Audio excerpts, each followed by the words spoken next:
اب اللہ تعالیٰ خبر دیتے ہیں کہ مشرکین جب قیامت کا دن ہوگا، عذاب سامنے ہوگا، تو اب ان کو بہت بڑی ضرورت ہے کہ ان کی آلہہ ان کی مدد کریں۔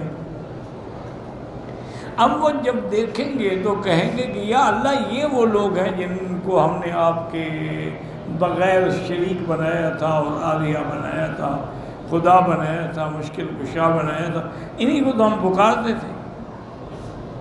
اب مسئلہ یہ سمجھیں کہ اگر اس سے مراد بت ہیں تو بت کیسے جواب دیں گے کہ بھی تم جھوٹ بول رہے ہو؟ بت تو بولتے ہی نہیں۔ اسی لیے تو سیدنا ابراہیم الخلیل علیہ الصلوۃ والتسلیم نے جب بتوں کو ریزہ ریزہ کر دیا اور قوم آ گئی اور آگے پوچھ، بڑا تفصیل سے قرآن میں ذکر ہے کہ من فعل ھذا بآلہتنا انہ لمن الظالمین، ہمارے خداؤں کے ساتھ یہ کس نے کیا ہے کہ سب کو توڑ پھوڑ کے رکھ دیا؟ تو آپ نے فرمایا کیا پوچھتے ہو؟ بل فعلہ کبیرہم ھذا فاسألوہم ان کانوا ینطقون۔ اور فرمایا جو بڑا ہے نا تمہارا خدا، اس کو غصہ آ گیا تو اس نے یہ سب چھوٹوں کو قتل کر دیا ہے، تو اگر میری بات نہیں مانتے تو ان سے جا کے پوچھ لو کہ بھی کس نے مارا ہے، کس نے توڑا ہے۔ کہنے لگے کہ بھی بات تو ابراہیم صاحب ٹھیک کہہ رہے ہیں۔ پھر جب سوچا تو کہنے لگے یار کیا ٹھیک کہیں، وہ تو ہماری الٹا نعوذ باللہ شامت لا رہے ہیں، وہ بولتے ہیں کہ ہم ان سے جا کے پوچھیں گے۔ اب وہ حضرت ابراہیم علیہ السلام سے کہیں گے اچھا ایک چوری اور دوسری سینہ دوری، ہمارے خداؤں کو بھی توڑ ڈالا، اب کہتے ہیں ان سے پوچھو، وہ ہؤلاء لا ينطقون، وہ تو بولتے نہیں تو کیا بتائیں گے؟ تو اب حضرت ابراہیم علیہ السلام نے جب اپنی دلیل مکمل کر دی تو آپ نے غصے میں آ کے فرمایا کہ اف لکم ولما تعبدون من دون اللہ، آپ فرمایا حیف ہے تم پر اور جن کی تم عبادت کرتے ہو، کہ جو بول ہی نہیں سکتے، بتا ہی نہیں، ان کو تم نے خدا بنا رکھا۔ افلا تعقلون، کیا تمہیں عقل نہیں ہے؟ تو اس لیے گزارش یہ ہے کہ بھئی وہ تو بولتے نہیں تو وہ کیسے کہیں گے القوا الیہم القول انکم لکاذبون؟ تو اب اس کی بات، اب مسئلے کو سمجھیے۔ بعض لوگ وہ ہیں جو عیسیٰ علیہ السلام کو خدا کا بیٹا کہتے ہیں، اور بعض وہ ہیں جو خود عیسیٰ علیہ السلام کو خدا کہتے ہیں۔ اسی لیے اس کا ذکر بھی قرآن میں ہے کہ قالوا ان اللہ ثالث ثلاثہ، اور بعد میں لقد کفر الذین قالوا ان اللہ هو المسیح ابن مریم، عیسیٰ جو ہے یہ خود خدا ہے، یہ تو بندے کے لباس میں آیا ہے، اصل تو خدا یہی ہے۔ تو قیامت والے دن اللہ تبارک و تعالی عیسیٰ ابن مریم بھی ہوں گے، ساری مخلوق بھی ہوگی، تو عیسیٰ علیہ السلام سے پوچھیں گے، فرمائیں گے ان کے ماننے والوں کو ذلیل کرنے کے لیے اَأَنْتَ قُلْتَ لِلنَّاسِ اتَّخِذُونِي وَأُمِّيَ إِلَٰهَيْنِ مِن دُونِ اللَّهِ، کیا تم نے کہا تھا لوگوں کو کہ مجھے اور میری والدہ کو بھی خدا سمجھو؟ قال سبحان، حضرت عیسیٰ علیہ السلام کہیں گے پاک ہے تیری ذات، ما یکون لی ان اقول ما لیس لی بحق، میں وہ بات کیسے کر سکتا ہوں جس کا مجھے حق بھی نہیں، میں انسان ہوں، میں کیسے اپنے آپ کو خدا کہہ سکتا ہوں؟ ان کنت قلتہ فقد علمتہ، اگر میں نے کہا ہے تو آپ جانتے ہیں۔ تعلم ما فی نفسی ولا اعلم ما فی نفسک، تو ایک بات تو سمجھ آ گئی نا کہ عیسیٰ علیہ السلام ہے وہ بھی جواب دیں گے کہ یہ جھوٹ بول رہے ہیں، عزیر علیہ السلام کی جو عبادت کر رہے ہیں وہ بھی جواب دیں گے یہ جھوٹ بول رہے ہیں، جو ملائکہ کو خدا کی بیٹیاں سمجھ کے ان کی عبادت کرتے تھے وہ بھی کہیں گے یا اللہ یہ جھوٹ بول رہے ہیں۔ اور جو بت ہیں، اصل میں یہ بت جو ہے نا، یاد رکھو یہ شروع ہوئے ہیں حضرت نوح علیہ السلام کے زمانے سے۔ حضرت نوح علیہ السلام کے زمانے میں بعض بڑے بڑے اولیاء اللہ تھے، بزرگ تھے، اور جب وہ فوت ہو گئے نا تو ابلیس لعین جو ہے نا ایسے موقع سے بڑا فائدہ اٹھاتا ہے، تو وہ ایک بزرگ کی شکل میں آیا اور ان لوگوں سے آ کے بڑا افسوس کیا کہ یار وہ اللہ والے تھے، بزرگ تھے، اور ان سے ہم دعائیں کرواتے تھے، وہ تو چلے گئے۔ انہوں نے کہا پھر کیا کریں؟ انہوں نے کہا میرا مشورہ یہ ہے کہ ان کی شکل بنا کے، ان کی صورت بنا کے مسجدوں میں رکھ دو، کہ جب نماز کے لیے آؤ گے ان کو دیکھ لیا بزرگ یاد آ جائیں گے. انہوں نے کہا بھی ہمیں تو نہیں آتا کیسے بنائیں. انہوں نے کہا اچھا میں تمہیں بنا کے دیتا ہوں. تو اس نے ان 5 اللہ والوں کی شکلوں کے مجسمے بنا کے ان کے حوالے کیے، جن کا ذکر قرآن میں بھی ہے کہ وہ اتنے پکے تھے کہ حضرت نوح علیہ السلام کے مقابلے پہ قوم کو کہتے تھے کہ لا تذرن ودا ولا سواعا ولا یغوث ویعوق ونسرا. ود، سوا، یغوث، یعوق، نسر، یہ سارے لوگوں کے نام تھے. وہ مر گئے تو ان کے نام کے بت بن گئے. اچھا اب دیکھیں اب اللہ کی شان ہے نا، یعنی نوح علیہ السلام کے زمانے میں بھی یہ پنجتن تھے. بھائی چھٹے کا نام تو نہیں ہے، کوئی ہے چھٹے کا نام قرآن؟ آج بھی وہی پنجتن کا مسئلہ ہے. اللہ سے دعا کریں کہ اللہ ہدایت دے. کہتے ہیں جی کہ جیسے کہ مجھے آج کسی نے دکھلایا کہ کوئی بریلوی حضرات کا کوئی مولوی ہے، میں نام بھی نہیں جانتا، انہوں نے کہا کہ جی اس نے تردید کی ہے کہ مولانا مکی صاحب جو حرم میں بیٹھتے ہیں درس دیتے ہیں، انہوں نے یہ واقعہ بیان کیا ہے کہ مولوی اسماعیل سے میری ملاقات ہوئی تھی. یہ بالکل جھوٹ ہے. اس بات کا کیا ثبوت ہے کہ ان کی مولوی اسماعیل سے ملاقات ہوئی تھی؟ اللہ کے بندے، چلو وہ میری ملاقات تو جھوٹ ہے. ہمارے علاقے میں ٹھل حمزہ کا موضع ہے، اسلام پور بستی ہے، وہاں مناظرہ ہوا باقاعدہ، اور مناظر ہماری طرف سے حضرت مولانا دوست محمد صاحب قریشی تھے، اور شیعہ کی طرف سے مولوی اسماعیل تھا. اور اللہ کی رحمت سے میں اس وقت حکم تھا چونکہ میں وہاں چیئرمین تھا. تو اس ملاقات کو تو مان لو، تو ہزاروں بندوں نے دیکھی تھی نا. چلو ٹرین والی ملاقات کسی نے نہ دیکھی ہو، لیکن یہ ملاقات جو ہے یہ تو ہزاروں لوگ تھے.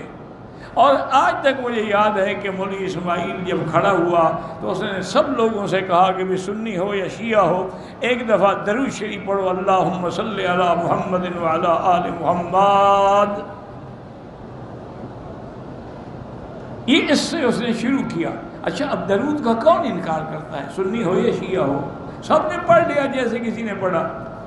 اب جب جواب کے لیے حضرت مولانا دوست محمد صاحب قریشی کھڑے ہوئے تو انہوں نے تو جواب دینا، تو انہوں نے کہا بھی سارے ہزار ایک دفعہ کلمہ شریف پڑھو.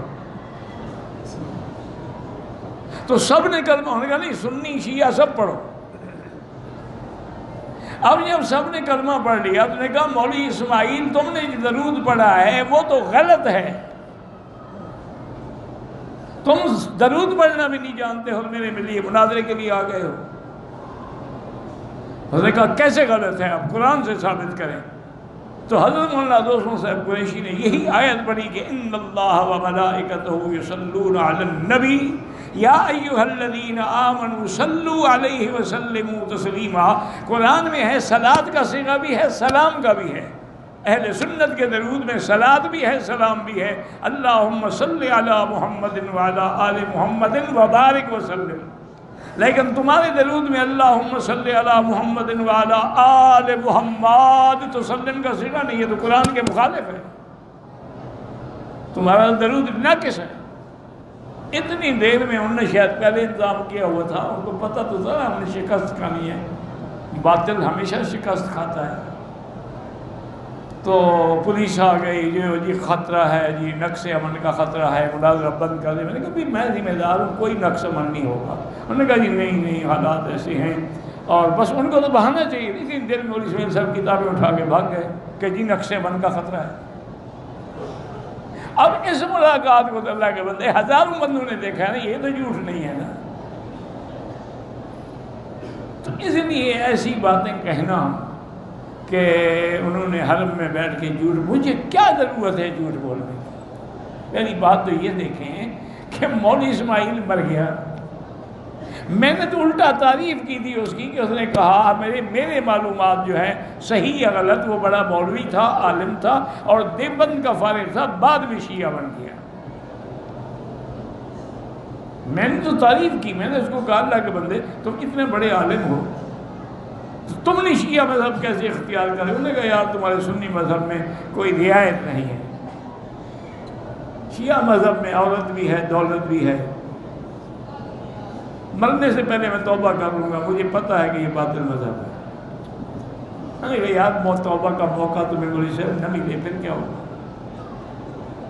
تو بہرحال یہ ہے کہ مجھے ایسی باتوں کے لیے، یہ کوئی ایسی بات تو نہیں نا کہ جس میں کوئی انسان کسی کے لیے جھوٹ بولتا ہو، یہ تو ایسے افدارہ واقعات۔ بلکہ ایک دفعہ حضرت توسوی رحمۃ اللہ علیہ کے ساتھ بھی اس کا مناظرہ تھا، تو مولانا عبدالستار توسوی نے شرط کی کہ مولوی اسماعیل اور مجھے گھر کی چھت پہ اوپر بٹھا دو، نیچے پیرا لگا دو، یہ بھاگ جاتا ہے۔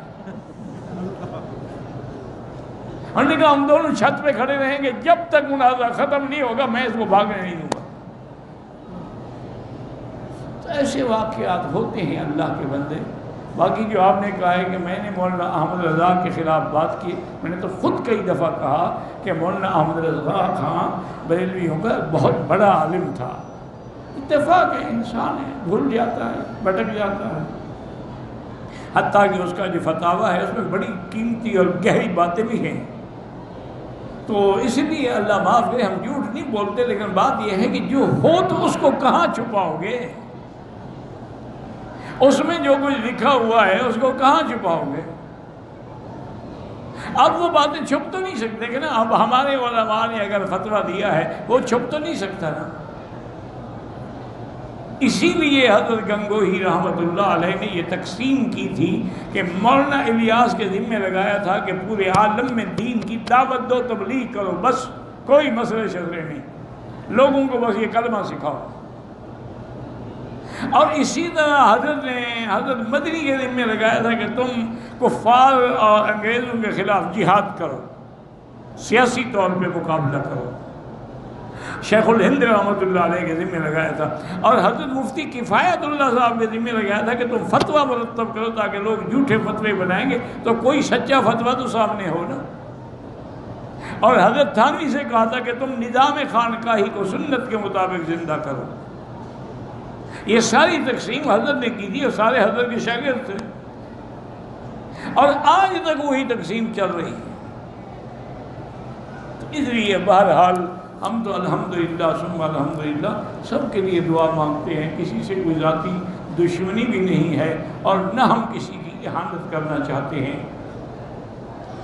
تو اب اصل وجہ کیا ہے کہ اب شرکاء کے کیا معنی یہ ہے کہ دنیا میں تو بت تھے نا، اصل تو قیامت میں تو اصل اٹھیں گے نا، تو ان کو وہ کہیں گے کہ آؤ ہماری مدد کرو، وہ کہیں گے جی ہم کیا مدد کریں، ہم تو خود جہنم میں جا رہے ہیں، مدد کیسے کریں؟ اور پھر وہ یہ بھی کہیں گے کہ شاید ہم بچ جائیں، وہ کہیں گے اللہ میاں جھوٹ بول رہے ہیں، ہماری عبادت نہیں کرتے تھے، اور نہ ہم نے ان کو کہا تھا کہ ہماری عبادت کرو، ان کو تو شیطان نے گمراہ کیا ہے۔ القوا الیہم القول انہم لکاذبون، یہ جھوٹ بولتے ہیں۔ اور اسی طرح میرے بھائی ناراض نہ ہوا کریں، ٹھنڈے دل سے سوچا کریں۔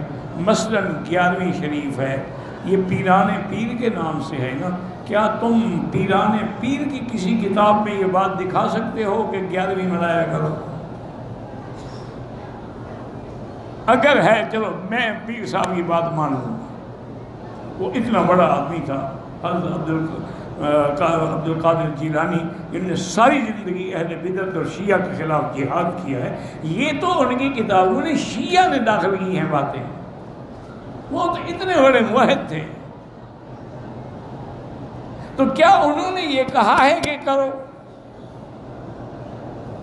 اگر انہوں نے بھی نہیں کہا تو آخر تم کس وقت بھی کرتے ہو؟ میلاد ہے، اذان سے پہلے صلاۃ و سلام ہے، کس بزرگ نے کہا ہے؟ جب تک حضرت علی ہجویری زندہ تھے ان کی مزار پہ یا ان کی مسجد میں اذانیں ہوتی تھی، صلاۃ و سلام پڑھے جاتے تھے، آپ دکھا دیں۔ وہ تو موحد لوگ تھے، وہ تو عرب سے نکلے تمہارے عجم میں توحید پہنچانے کے لیے، وہ لوگ کیسے غلط بات کہہ سکتے ہیں؟ تو اس لیے اللہ نے فرمایا کہ اب وہ کہیں گے اللہ یہ جھوٹ بول رہے ہیں، اور خدا بند کریم فرماتے ہیں کہ یہ کون ان سے بڑا گمراہ کون ہوگا جو مجھے چھوڑ کے غیر اللہ کو پکارے، اور غیر اللہ بھی وہ جن کو ان کی پکار کا پتہ ہی نہیں ہے۔ وَإِذَا حُشِرَ النَّاسُ كَانُوا لَهُمْ أَعْدَاءَ، اور جب قیامت کا میدان ہوگا جن کی یہ عبادت کرتے تھے وہی ان کے دشمن ہوں گے، ان کے گلے میں پکڑیں گے۔ وَقَانُوا بِعِبَادَتِهِمْ كَافِرِينَ، اور ان کی عبادت سے انکار کریں گے کہ ہم نے تو ان کو نہیں کہا کہ ہماری عبادت کرو۔ وَاتَّخَذُوا مِن دُونِ اللَّهِ آلِهَةً لِيَكُونُوا لَهُمْ عِزًّا، اللہ کو چھوڑ کے ان نے خدا بنائے ہیں تاکہ قیامت میں ان کے لیے طاقت کا ذریعہ بنے، ان کے لیے سربلند۔ کَلَّا سَيَكْفُرُونَ بِعِبَادَتِهِمْ، حتیٰ کہ اللہ نے فرمایا ہرگز ہی وہ تو ان کی عبادت سے بھی انکار کریں گے۔ وَيَكُونُونَ عَلَيْهِمْ ضِدًّا، بلکہ وہ تو ان کے خلاف گواہی دیں گے۔ وقال الخلیل علیہ الصلاۃ والسلام ثم یوم القیامت یکفر بعضکم ببعض، ایک دوسرے کو کافر کہیں گے۔ اب اللہ فرماتے ہیں کہ لدعوا شرکاکم، بلاؤ، کہاں سے بلائیں؟ وَأَلْقَوْا إِلَى اللَّهِ يَوْمَئِذٍ السَّلَمَ، قال قتادة وإكرمة ذلوا واستسلموا يومئذ، أي استسلموا لله جميعهم فلا أحد إلا سامع مطيع۔ اب اس دن سب ذلیل ہو گئے، سب جھک گئے، اب سب اللہ کو ماننے والے بن گئے۔ اب اس دن سب اللہ کی بات سننے والے، اطاعت کرنے والے ہیں۔